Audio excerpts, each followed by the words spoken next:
Je ne sais pas si vous êtes droit, on va dire que vous êtes droit. Donc bienvenue pour une nouvelle vidéo. Pour vous c'est une nouvelle vidéo, pour moi je me suis juste changée mais ce n'est pas grave, c'est la magie des vêtements et du maquillage. Je viens pour la suite des points lecture marquantes fin 2023, début 2024, côté littérature, donc plus littérature blanche. Je vais pas traîner parce qu'il y en a plusieurs, il y en a 5. Mais je vais passer vite sur les 3 de fin 2023 parce qu'on les a vus vraiment... Enfin, si on s'intéresse un peu à la littérature blanche, on les a vus partout. Toujours le chat, toujours le chat. Le premier dont je vais vous parler, c'est L'Enragé de Sir Chalandon, publié aux éditions Grasset, qui est sorti donc pour la rentrée littéraire fin 2023, pas celle du début 2024. On l'a vu partout, ça s'intéresse à un fait réel de... je déteste ce chat. Non, descends. Oui. Ça s'intéresse donc à un fait réel qui s'est passé dans les années 1930, voilà, en 1934. Et en fait ça parle des bagnes d'enfants qui étaient en fait plus vus comme soi-disant des centres, comment dire, des orphelinats, mais en fait c'était des centres pénitentiaires pour enfants ni plus ni moins. Et là on s'intéresse à celui de l'île de Belle-Île-en-Mer. Désolée moi les... Non, donc au centre pénitentiaire pour enfants de Belle-Île-en-Mer, et en fait une nuit en 1934 les enfants se sont tous échappés et ils les ont tous rattrapés sauf un, et on va suivre l'histoire de ce un, de celui qui a réussi à s'en tirer, sauf que comme c'est une île, il faut en plus de s'échapper du bagne, s'échapper de l'île. Et en fait il y a eu cette nuit là une véritable chasse à l'homme, chasse à l'enfant, qui a d'ailleurs donné lieu à un poème de Prévert assez connu. Et on redécouvre un peu toute cette histoire à travers ce portrait de gamin, ce portrait d'enragé en fait. Et bon, moi je suis une très grosse fan de Sir Chalandon, je n'ai pas tout lu de lui, loin de là, mais le peu que j'ai lu j'ai tout aimé. Il a une écriture un peu, comment dire, pas journalistique, mais qui va dans le vif tout en étant hyper poignante et hyper ouais, émouvante. Enfin vraiment il y a des passages assez terribles, parce que c'est quand même une chasse à l'enfant, donc ça peut pas être raconté comme si c'était rien. Mais il y a aussi vraiment on dirait qu'il va à l'essentiel quand il raconte, mais il y a des moments aussi de très... Waouh, bah, vous voyez j'ai mis des petits marque-notes là, marque-page. Ah c'est trop dur, c'est trop dur d'en choisir un.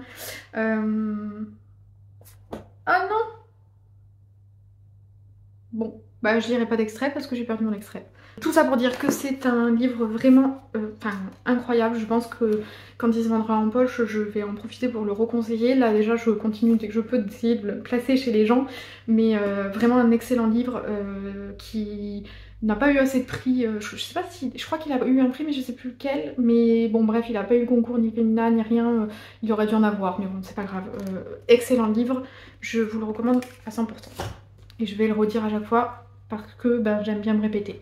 L'autre livre qu'on a vu partout et qui a été pour le coup couronné de plusieurs prix littéraires, et à raison aussi, c'est Triste Tigre de Neige Chino, donc là paru aux éditions POL. Donc livre sur l'inceste, les violences sexuelles qu'elle a subies étant enfant durant des années de la part de son beau-père. Bon bah c'est pas du tout un sujet facile, mais je pense que le truc principal avec ce livre, et c'est un peu même ce que Neige Chino en a dit, c'est qu'elle ne voulait pas faire un énième témoignage sur l'inceste, sur le viol, sur les violences sexuelles faites aux enfants, mais elle essaie aussi quand même de changer un peu le format, et à la fois on a ce côté témoignage, à la fois il y a vraiment quelque chose de protéiforme dans son livre. Elle va aussi vers l'essai, elle parle littérature, mais elle dément aussi un peu ce côté genre parler libère, écrire vous sauvera, vous libérera. Elle est pas vraiment dans ça, et c'est ça qui change, ça change, enfin elle a vraiment un point de vue, et en même temps elle est aussi très crue et très violente dans la manière de parler aux gens. Typiquement quand elle décrit à un moment une scène dure, voilà, pour ne pas dire crûment ce que c'est, elle dit mais en fait mes lecteurs s'attendent à ce qu'il y en ait, donc je vais vous en écrire une et on va pouvoir passer à autre chose, je vais pouvoir vous parler plus profondément d'autre chose. Et il y a quelque chose de hyper brutal et sincère dans sa manière de parler qui est en fait vraiment, enfin je sais pas comment dire, vraiment vrai, mais c'était incroyable, c'était hyper intelligent, j'ai en fait jamais lu quelque chose comme ça. Je pense qu'évidemment si vous avez lu Le Consentement de Vanessa Springora ça vous parlera, c'est quand même un petit peu le même type et en même temps c'est pas du tout le même type de récit, mais je sais pas comment le comparer, mais c'est pas qu'un témoignage, voilà, c'est ce que j'essaie de dire aux gens quand ils ont un peu peur de se plonger dedans. C'est pas qu'un témoignage, c'est pas que pour le côté voyeuriste, vicelard de lire quelque chose sur le viol, sur les violences sexuelles, etc. Elle va au-delà, elle parle vraiment des gens. Elle parle des gens et elle parle aussi de ce côté un peu hypocrite sur les violences faites aux enfants qu'on sait et qui sont pourtant multiples en France comme un peu partout dans le monde. Bref, c'était hyper intéressant, vraiment 100% foncé, même si c'est un sujet qui vous met un peu mal à l'aise ou sur lequel vous êtes réticent. Personnellement, moi au début j'ai failli ne pas le lire à cause du sujet parce que j'étais là, bon, j'en ai déjà lu plein sur le sujet, bah, comme beaucoup en fait. Et non, vous avez jamais rien lu comme quelque chose comme ça, enfin pour moi, donc n'hésitez pas. L'autre dont je voulais vous parler, qui est un coup de cœur, mais j'ai une toute petite réserve, mais c'est quand même un coup de cœur et qui se vend très bien sur conseil ou sans conseil, tellement Baptiste Beaulieu est un mec super. Donc c'est Où vont les larmes quand elles sèchent de Baptiste Beaulieu aux éditions d'Iconoclaste. Dans ce livre on suit Jean qui est un médecin de famille qui est un peu blasé, il a un peu tout vu et son principal souci c'est qu'il n'arrive plus à pleurer, il n'est pas touché par l'histoire des gens, mais il n'arrive plus à verser de larmes, d'où le titre. Notamment par rapport à quelque chose qui s'est passé une nuit où il travaillait, et ça on y reviendra dans son parcours. Mais c'est aussi l'occasion pour Baptiste Beaulieu, parce que vraiment Jean, pour moi c'est lui, de revenir sur un peu, de faire un état des lieux un peu de la médecine, enfin des médecins à l'heure actuelle, comment c'est compliqué d'en trouver un pour eux, et il va faire le portrait de plusieurs patients et on voit un peu, on a un peu un tableau de tout ce qui va pas en France et en même temps c'est hyper drôle parce que c'est Baptiste Beaulieu et son humour. Si vous le suivez sur Instagram vous allez retrouver beaucoup de choses, sa manière de parler hyper franche, hyper directe, très drôle. En même temps c'est très émouvant parce qu'on a des parcours hyper poignants et puis des gens qui sont comme vous et moi, donc qui vivent des choses pas faciles mais qui essaient d'avancer. Franchement ça se lit très bien, c'est pas du tout un essai, je sais pas comment dire, c'est pas un essai, mais c'est vrai que ça dresse quand même un état des lieux du monde actuel, à quel point c'est compliqué d'avoir de l'humain, vraiment, c'est remettre l'humain un peu au centre de ça, et c'est ce que fait pour moi Baptiste Beaulieu dans son livre. C'était super. Moi le seul petit reproche que j'ai, c'est que si vous le suivez sur Instagram, il y a plusieurs portraits, c'est des chroniques, je pense que c'est normal, hein, c'est son vécu, mais c'est des chroniques qu'on a pu déjà lire sur son compte Instagram, donc parfois il y avait vraiment des passages que je retrouvais un peu mot pour mot. En plus je l'ai déjà écouté dans beaucoup de podcasts et c'est pareil, c'était des choses qu'il avait déjà dites, dont il avait déjà parlé, donc c'était pas... après c'est pas un livre qui se veut à surprise, hein, donc c'est pas très gênant de connaître déjà certains portraits, mais il y avait déjà quelques anecdotes dont j'avais déjà entendu parler. C'est pas gênant du tout, ça n'enlève rien à ce qu'il dit et à comment il écrit. Mais c'est vrai que moi de temps en temps j'étais là, ça me dit déjà quelque chose, ok, bon, c'est pas grave, voilà. C'est mon petit bémol. Mais sinon c'est quand même une lecture que je recommande chaudement. L'autre lecture je ne l'ai pas, il faut que en fait je l'ai emprunté, il faut que je l'achète, voilà tout simplement. C'est Le Soldat désaccordé de Gilles Marchand qui est sorti récemment au livre de poche, qui était sorti avant au Forges de Vulcain, si je me trompe pas. J'ai adoré, je m'attendais pas du tout. J'avais déjà lu il y a très longtemps un Gilles Marchand, c'était Un funambule sur le sable ou quelque chose comme ça, que j'avais beaucoup aimé mais qui m'avait laissé, je crois que c'est dans ses premiers romans, donc ça m'avait laissé un peu une sensation de c'est des premiers romans donc il me manque encore quelque chose. Là, oh là là, mais quelle claque, c'était... Je suis pas du tout récit sur la guerre, je suis pas du tout récit historique, c'est pas du tout ma came, mais quand c'est bien fait, peu importe ce que c'est, je le lis et je suis dedans. Et là en 200 pages je crois il m'a mis une claque monumentale. Ça se passe pendant la Première Guerre mondiale. On va suivre un homme en fait qui s'occupe, donc qui a vécu l'horreur des tranchées etc, qui en fait s'occupe de retrouver les soldats disparus, vivants ou morts mais qui auraient disparu pour une quelconque raison, pour essayer de donner aux familles une réponse. Et là il va tomber sur le cas d'un soldat qui le touche très profondément et qu'il va le suivre pendant des années, qui va le faire revenir sur son histoire à lui.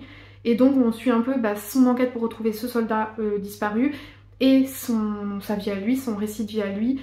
Et c'était, c'est une plume incroyable, très très belle, poétique et en même ouais, assez poétique, mais pas poétique dans le sens genre il va faire des fioritures avec la langue et tout, pas du tout. Mais il y a vraiment des passages très beaux, c'est une très belle histoire d'amour aussi. Même on peut dire deux très belles histoires d'amour, vu qu'il y a une histoire, enfin il y a deux histoires dans une, donc deux très belles histoires d'amour et un parcours hyper touchant. Je pense qu'en plus c'est un livre qui peut plaire à beaucoup de monde parce qu'il est tout public, dans le sens où ça peut parler à beaucoup de monde, et j'ai adoré. Voilà, il se lit très vite parce que il est assez court, mais il reste en tête très longtemps, donc une de mes très bonnes lectures de début 2024. Et la dernière en date, qui est aussi très très courte et qui se lit très très vite, c'est Le Roi Telé de Jean-Baptiste Beauchemin aux éditions Folio. Alors, oh là là, mais quelle erreur! Jean-Baptiste Beauchemin, il a écrit plus de 20 romans, il est canadien ou québécois, enfin bref, il est province... bon, je ne sais plus. Québec, je crois. Bon, bref, ce côté-là du monde. Et il a écrit genre plus de 20 romans. Je crois que lui, c'est le 25e, 23e, je sais plus. Mais il a écrit plein de romans avant. Mais c'est la première fois que je le lis. Et je pense que je vais en lire d'autres. Il a une plume, comme je n'en ai plus lu depuis longtemps. J'ai l'impression que plus personne n'écrit comme ça, sans que ce soit trop lourd ou trop daté. C'était hyper fort, hyper fort. En gros, c'est des petites brèves de vie, parce que vraiment les chapitres sont très courts. Ils font vraiment genre... voilà, là par exemple ils font ça, des fois c'est 3 pages, enfin c'est très court. C'est des brèves de vie sur la vie du narrateur qui est on dirait un peu l'auteur parce qu'il écrit aussi des livres, et sur son frère schizophrène. Donc ça parle de ces liens qui nous lient aux autres, de la différence à travers son frère schizophrène. Ça parle des moments aussi de la vie assez simples mais sur lesquels il faudrait qu'on se focus pour le coup sans que ça fasse développement personnel, même s'il y a un peu ce côté profiter du moment présent, on va pas se mentir, ça y est dans ce qu'il dit, mais il s'intéresse beaucoup aussi à l'âme humaine, et ça avait un côté un peu philosophique sans que ce soit pompeux, mais il y avait un petit côté genre l'auteur s'intéresse à l'âme humaine et il essaie de retranscrire ça dans ce petit livre court. C'était incroyablement percutant, incroyablement fort et très touchant. Et pour le coup, on va faire une petite aparté, mais une aparté. En librairie, on nous demande souvent des livres qui font du bien, des livres feel good, et souvent ça revient aux mêmes références. Je sais que mes amis libraires vont comprendre ce que je veux dire, c'est Melissa d'Acosta, c'est Grimaldi, c'est Valogne et tout ça, sans que je les dénigre, parce que c'est des livres qui se vendent bien et qui plaisent aux gens, donc c'est pas... puis j'en ai pas beaucoup lu pour pouvoir juger. Mais c'est vrai que des fois on se retrouve vite coincé, parce que quand les gens nous demandent un roman qui font du bien, moi j'ai envie de conseiller autre chose en fait. J'ai envie d'aller vers d'autres auteurs, sans pour autant les trahir, hein. Je veux pas leur vendre n'importe quoi, mais j'aimerais et en fait je sais pas comment dire, ce livre fait du bien. Le problème c'est que c'est pas une plume comme celle de Grimaldi ou Valogne, donc j'ai envie de le conseiller. En même temps je sais pas si ça peut parler à quelqu'un qui lit ce type de littérature, mais j'ai envie qu'il le lise, parce que pour moi ma définition d'un livre qui fait du bien c'est ça, c'est quelqu'un qui s'intéresse à l'âme humaine, qui va creuser au plus beau, et parce qu'il n'y a pas vraiment on s'accroche pas à ce qui va pas chez l'être humain, au contraire on va chercher le plus beau dans plein d'aspects de l'âme, et c'était très beau. Voilà, bon bref, j'ai fait une digression qui n'a même pas de fin, mais je crois que vous voyez peut-être où je veux en venir. Incroyable, j'ai très envie de lire d'autres livres de cet auteur. Il y en a un qui vient de sortir, je crois que c'est sur une femme qui a un cancer, donc c'est pareil, ça me fait un peu le même effet que Triste Tigre. J'y vais un peu en reculons, genre oh non, on en a lu plein, j'ai pas envie de lire ça. Mais en même temps je me dis, si c'est avec cette plume ça peut me faire le même effet que Triste Tigre et que sur le livre sur la Première Guerre mondiale. Si c'est pas mon cœur de sujet qui me parle le plus, si c'est bien fait, je peux lire n'importe quoi. Donc voilà, très bonne lecture, très court, qui se lit très vite, mais que j'ai adoré. C'en est tout pour les livres de littérature blanche classique que j'ai lus, qui m'ont marqué sur fin 2023, début 2024. Comme vous voyez, il n'y en a pas beaucoup. Là je suis sur le Fabriquer d'une femme de Marie Darrieussecq. Je suis pas très convaincue. Je suis à la moitié, je risque d'abandonner. On verra si la seconde moitié on change de point de vue, ça me captive plus, mais il y a beaucoup de choses en fait là de retourner en librairie généraliste, de ne plus être en SPBD. Je retrouve ce côté pompeux de la littérature qui parfois m'échappe complètement, et que je me dis mais pourquoi on sort autant de trucs comme ça? Il y a moyen de faire autrement. Voilà, les auteurs qui écrivent sur eux, les auteurs, enfin, je dis ça et j'ai conseillé des livres de gens qui écrivent sur eux, mais des fois c'est vraiment too much, c'est trop littéraire, c'est trop abscon et ou pas intéressant, voilà, aussi. Et je retrouve tout ça, et donc c'est très compliqué de faire le tri parmi toutes ces lectures. Donc les coups de cœur se font plus rares côté littérature. Heureusement, il y a la fantasy qui me sauve, parce que sinon, j'avoue que côté littérature blanche, les coups de cœur sont quand même moindres. Parce que là, je vais présenter 5 livres sur 5 mois d'absence, ça voudrait dire un coup de cœur par mois. Or, je n'ai pas lu que ça, mais je suis aussi un peu exigeante. D'où la tier list dans la vidéo d'avant.